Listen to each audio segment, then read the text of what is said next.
السلام علیکم ورحمۃ اللہ وبرکاتہ۔ آج ہمارے ایک بہت پرانے بچپن کے ٹیچر کا کال آیا۔ میں شاید جب فرسٹ یا سیکنڈ کلاس میں تھا تو اس ٹائم جو میرے فیوریٹ ٹیچرز تھے ان میں سے وہ ایک تھے۔ کافی سالوں کے بعد کال آیا، کہنے لگے معاویہ خیریت ہے؟ میں نے کہا الحمدللہ، اور میں نے پہچان لیا تو بڑا خوش ہوا۔ کہنے لگے پہچان گئے؟ میں نے کہا آپ کو بھلا سر کیسے بھول سکتے ہیں، آپ تو ہمارے فیوریٹ ٹیچرز میں سے ایک ہیں۔ انہوں نے ایک مسئلے کے سلسلے میں مجھ سے گفتگو کی، اور وہ مسئلہ ایسا تھا کہ مجھے لگا کہ آپ لوگوں سے یہ باتیں میں شیئر کروں، کیونکہ یہ مسئلہ ایسا ہے جو زندگی کے کسی نہ کسی مرحلے میں آ کے ہمیں فیس کرنا پڑ جاتا ہے۔ ہوتا کیا ہے کہ مان لیجئے آپ کی لائف بہت اچھی چل رہی تھی، پیسے کا ہی مسئلہ ہوتا ہے عام طور پر ہم لوگوں کا، پیسہ ویسا سب بڑھیا چل رہا تھا، کاروبار بہت اچھا چل رہا تھا، چلتے چلتے اچانک سے کاروبار ڈاؤن ہو گیا۔ قرضہ ورزہ لے لا کے ادھر ادھر سے پیسے اکٹھے کر کے ہم نے دوبارہ سے اس کاروبار میں جان ڈالنے کی کوشش کی، لیکن ناکام۔ پھر دوبارہ سے پیسے ویسے لے کے ادھر سے ادھر سے جگاڑ کر کے کیسے دوسرا کام شروع کیا یا اسی کام کو مضبوط کرنے کی کوشش کی، لیکن ناکام۔ سالوں گزر جاتی ہیں، ناکامی ہاتھ لگتی ہے، یہاں تک کہ اتنی دفعہ ہم ناکام ہوتے ہیں اور اتنے قرضے میں ڈوب جاتے ہیں، اتنی الجھنوں کا شکار ہو جاتے ہیں کہ نیگیٹیوٹی، منفی باتیں ہمارے مائنڈ میں آنے لگتی ہیں۔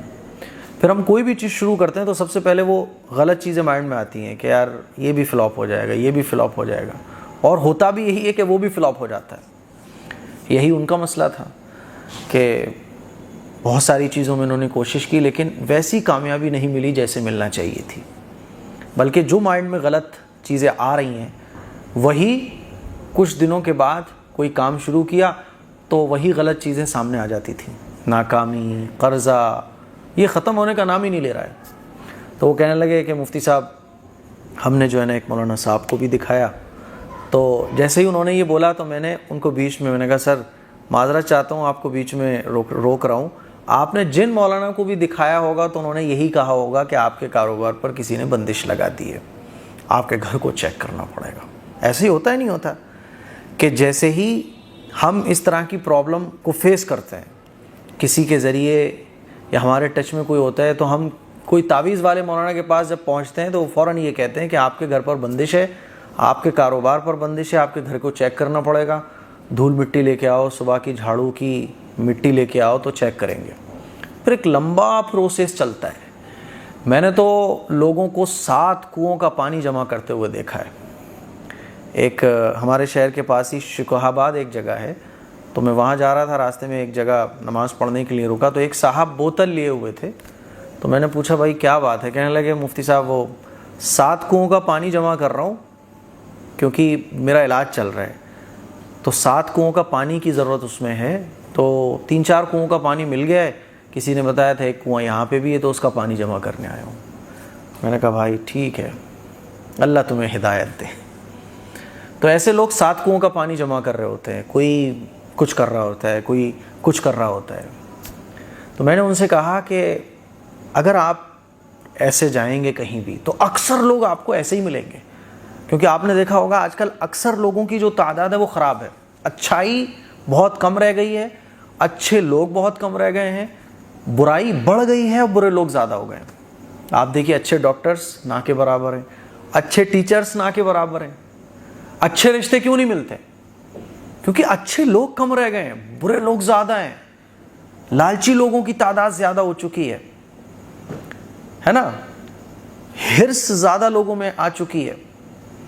اچھے علماء کی تعداد بھی بہت کم ہے، علماء تو آپ کو بہت ملیں گے، لیکن صحیح علم رکھنے والے، اللہ اور اللہ کے رسول کے طریقوں کو بتانے والے صحیح علماء بہت کم ہیں۔ اسی لیے تو دیکھیں کتنے فرقے پھیلے ہوئے ہیں۔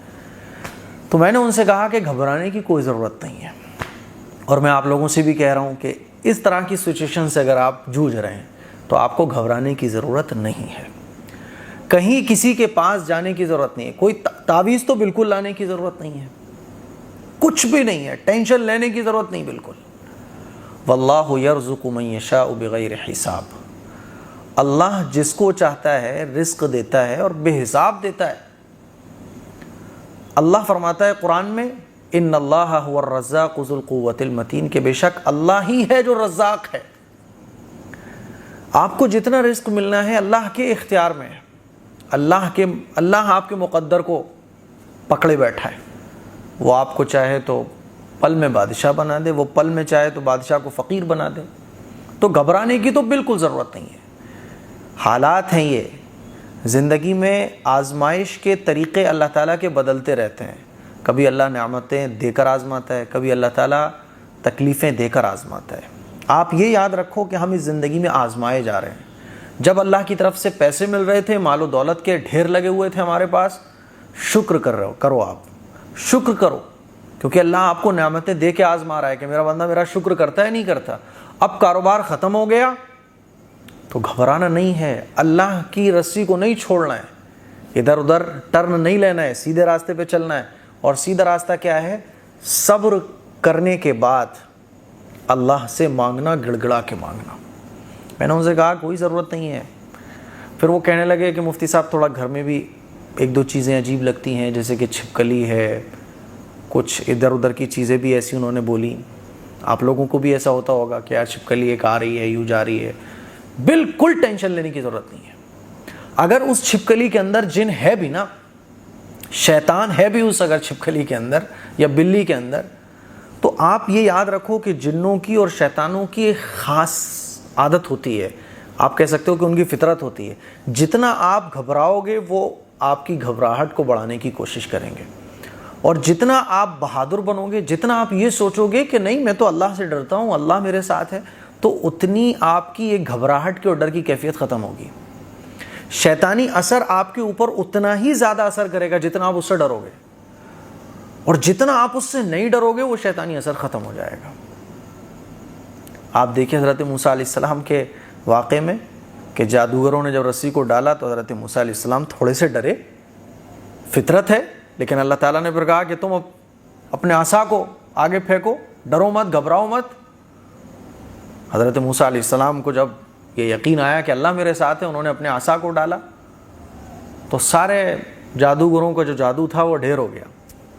تو گھبرانا نہیں ہے، کرنا کیا ہے؟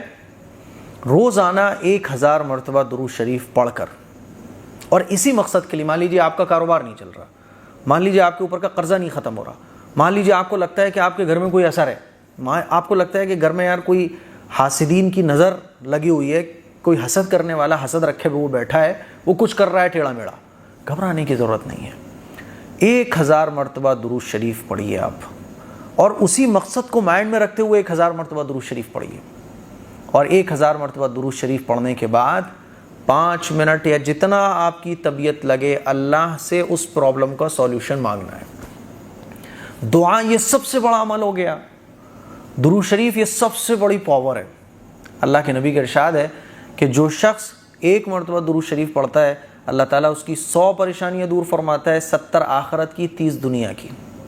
30 پرابلم تو پورے دن ہماری ہوتی بھی نہیں ہے، تو جب ہم نے 1000 مرتبہ درود شریف پڑھا تو کتنا ہو گئے؟ 30 سے 30,000 پرابلمس ہماری اس دنیا کی ختم ہو گئی، اور 70,000 پرابلم ہماری آخرت کی ختم ہو گئی۔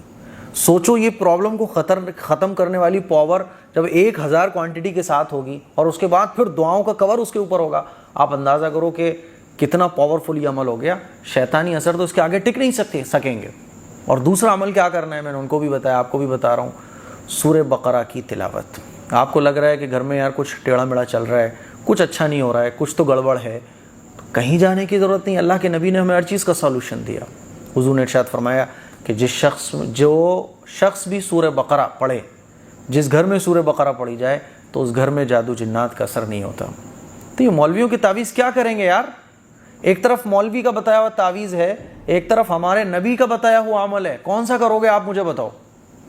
آپ بولو مجھے کہ میں فلاں مولانا صاحب کے پاس گیا تھا، انہوں نے مجھے یہ طریقہ بتایا، میں آپ کو بول رہا ہوں کہ اللہ کے نبی صلی اللہ علیہ وسلم نے یہ طریقہ بتایا، آپ مجھے بتاؤ 2 طریقے میرے سامنے، ایک مولوی کا بتایا ہوا جو تعویذ گنڈے دیتے ہیں ان لوگوں کا، اور ایک نبی علیہ الصلوۃ والسلام کا طریقہ بتایا ہوا۔ میں کیوں حضور کے طریقے کو یہ سمجھتا ہوں کہ اس سے مجھے فائدہ نہیں ملے گا؟ یہی تو میری پرابلم ہے، اور یہی تو شیطان چاہتا ہے کہ یہ سنت والے عمل پہ نہ آ جائے بس۔ تو سورہ بقرہ کی تلاوت، ایک تو ہوتا ہے کہ آپ اس میں کیسٹ میں یا MP3 میں موبائل میں بجا دیں، ہے نا، اسپیکر پہ، تو ٹھیک اس سے فائدہ پہنچتا ہے، لیکن اس پرابلم میں آپ کو ہی پڑھنا ہے، لاؤڈلی پڑھنا ہے، بلند آواز سے پڑھنا ہے۔ اب سورہ بقرہ بڑی ہوتی تو گھبرانا نہیں ہے، 4 دن میں پوری کر لو، پاؤ پارا آج پڑھ لو، پاؤ پارا کل پڑھ لو، آدھا پارا آج پڑھ لو، آدھا پارا کل پڑھ لو، 3 4 5 دن میں اسے پورا کر لو، 1 ہفتے میں پورا کر لو، لیکن سورہ بقرہ روزانہ پڑھو، اور اس کو معمول بنا لو جب تک کہ آپ کی ٹرین پٹری پہ نہیں آ رہی ہے، انشاءاللہ سب ختم ہو جائے گا۔ تو یہ وہ باتیں میں نے اپنے ٹیچر کو بھی کہیں، آپ لوگوں کو بھی بول رہا ہوں۔ عام طور پر لوگ جو ہے نا 10 ہزار روپے دے دیتے ہیں صرف اسی جادو ٹونے کے نام پر۔ کیوں دے دیتے ہیں؟ علم نہیں ہوتا۔ اور میں آپ لوگوں کو بتا دوں، ان تعویذوں سے کوئی فائدہ نہیں ہے، فائدہ اگر ہے تو اللہ اور اللہ کے رسول کے طریقے پر۔ سمجھ رہے ہو بات کو؟ تو مجھے امید ہے کہ یہ آج کی کچھ باتیں آپ لوگوں کو اچھے سے سمجھ آئی ہوں گی۔ اس کلپ کو شیئر کریں، دوسروں تک پہنچائیں۔ السلام علیکم ورحمۃ اللہ وبرکاتہ۔